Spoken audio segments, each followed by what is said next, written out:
Abadu ashu, bedu bedu, abadu abadu ashu, bedu bedu, abadu abadu ashu, bedu bedu, abadu abadu ashu, bedu bedu, abadu abadu ashu, bedu bedu, abadu abadu.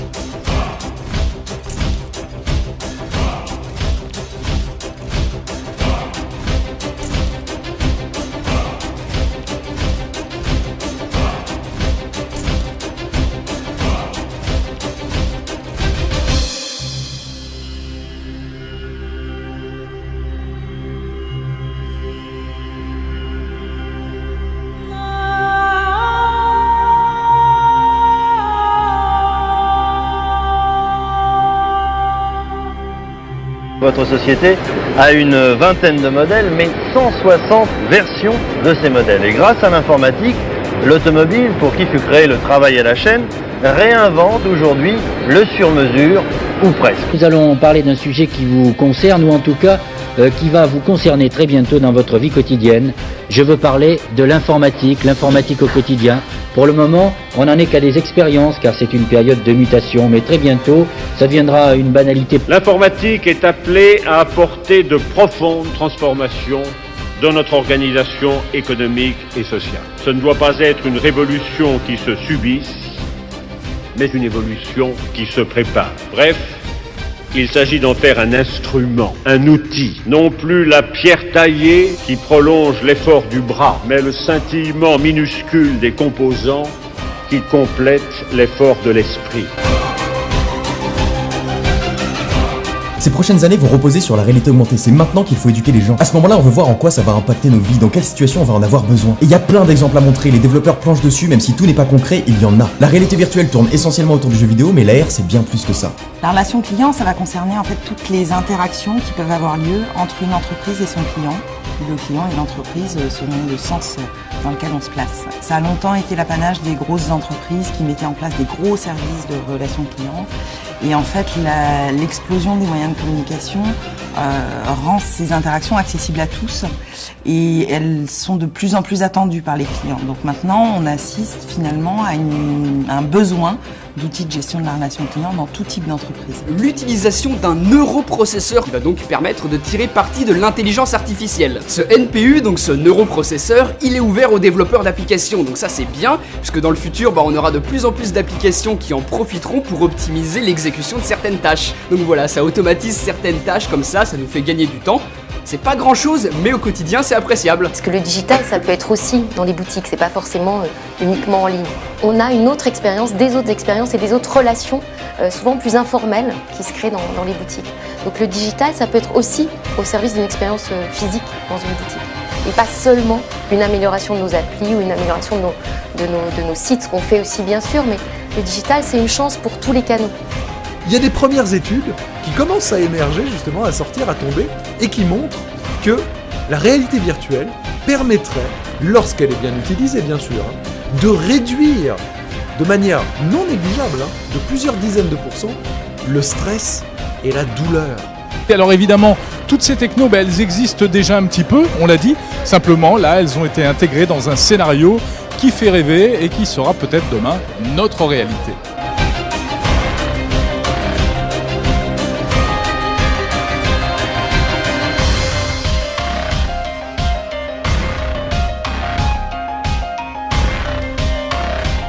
Le dernier rapport de Deloitte, qui date de décembre 2017, indique qu'il y a 3,5 millions de TPE-PME.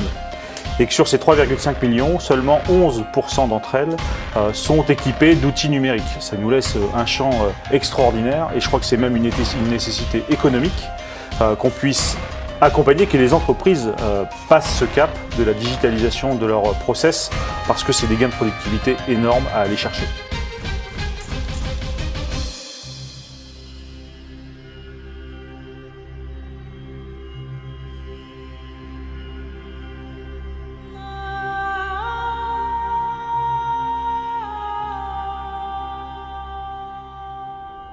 do wop a do wop shoo be do wop a do wop a do wop shoo be do wop a do wop a do wop shoo be do wop a do wop a do wop shoo be do wop a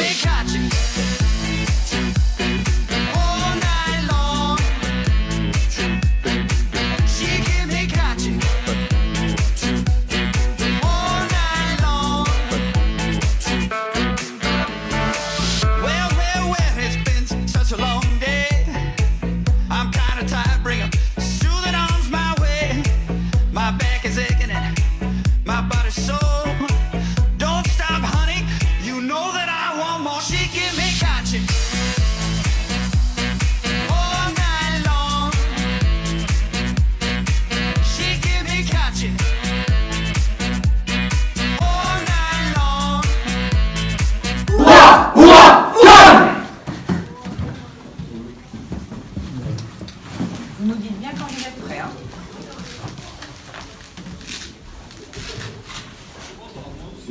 Alors, le marché du fitness est en pleine expansion. Tout le monde n'a pas les moyens de se payer un coach personnalisé.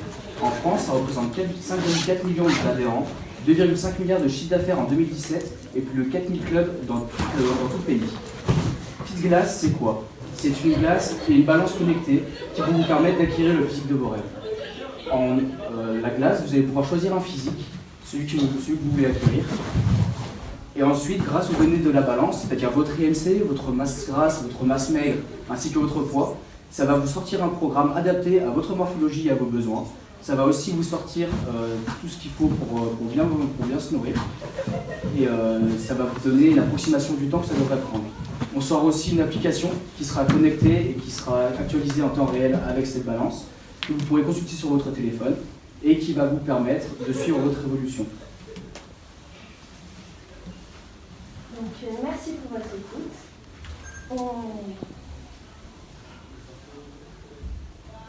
C'était afin de respecter le temps, le merci. Donc vous êtes parfaitement dans le timing. Merci à vous.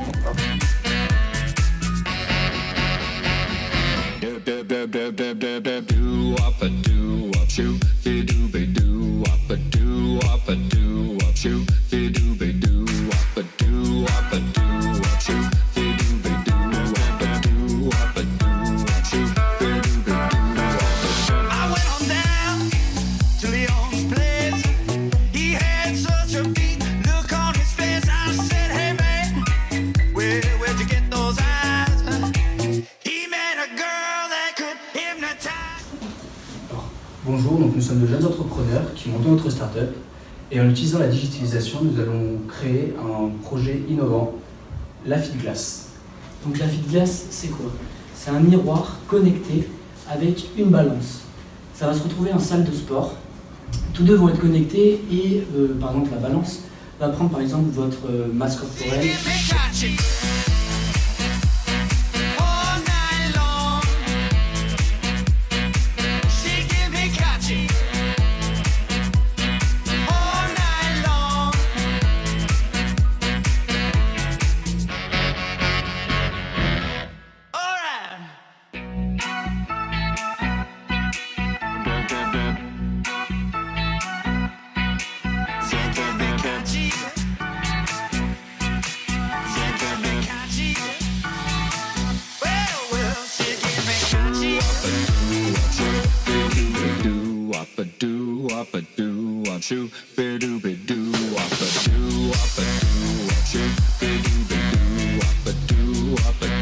Entre la première présentation et la seconde, il y a eu un petit peu de travail parce qu'il y a eu des réponses qui ont été un petit peu plus travaillées et du coup voilà, on voulait vous remercier pour le travail effectué entre les deux tours.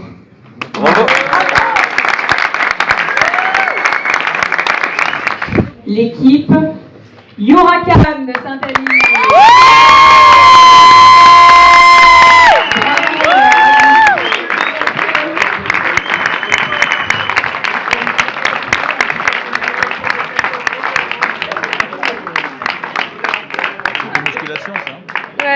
Bravo, c'est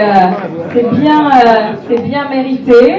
Vous remportez également une caméra, le trophée des 24 heures. Comme quoi, un coup de cœur d'un jury de la nuit peut se confirmer jusqu'à la finale. Donc vous avez travaillé et performé dans la continuité. Magali, je te laisse dire quelques mots à l'adresse de cette équipe. Représente donc les gagnants des 24 heures pour entreprendre, édition 2018. Et puis, bravo à vous, Farida, vous n'avez rien lâché. Bravo à vous, Iman, on vous connaît ainsi, vous n'avez rien lâché non plus. Bravo à vous tous.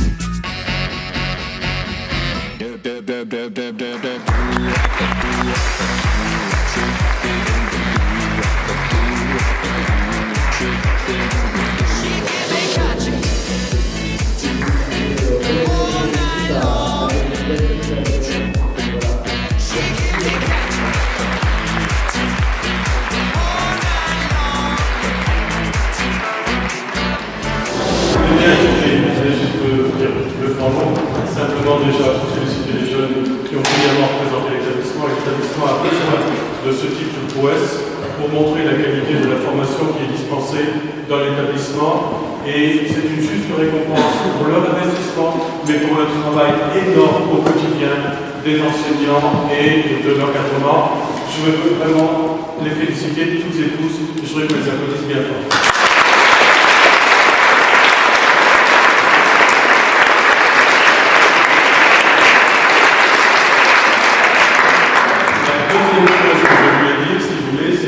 J'avais quand même, ils ne l'ont pas dit, mais trouvé un argument pour les rendre plus performants, c'est que je leur ai dit que je finançais le déplacement de Clermont à Montluçon, mais que si jamais ils ne remportaient pas un prix quelconque, ils les remportaient à pied.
da da da da da da